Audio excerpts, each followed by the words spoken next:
அஷ்டம சனி. அப்ப அஷ்டம சனி காலகட்டத்துல ஜோதிடர் வேற வந்து அது நடக்காது இது சரியாக போயிடும் அப்படின்னு சொன்னா இன்னும் மனசு காயப்படத்தானே செய்யும். அதே சமயத்துல பொய்யவும் பேச முடியாது.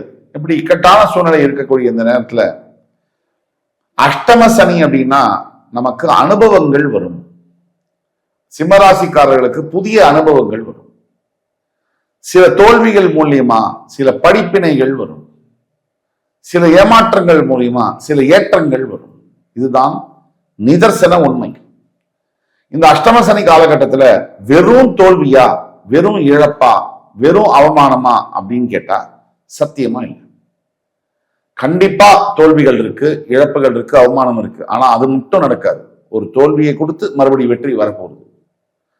ஏன்னா ஜூன் 2ஆம் தேதி குரு பயிற்சி ஆன உடனே, அதாவது மார்ச் 6ஆம் தேதி சனி பயிற்சி ஆக போறாரு. மார்ச், ஏப்ரல், மே, ஜூன் 2க்கு குரு பயிற்சி ஆயிடும். குரு பயிற்சி ஆன உடனே உச்சம் பெற்ற குரு கடகத்திலிருந்து உங்களுடைய 12ஆம் வீட்டிலிருந்து சனி பகவான், உங்கள் அஷ்டமஸ்தானத்தில் இருக்கக்கூடிய சனி பகவான்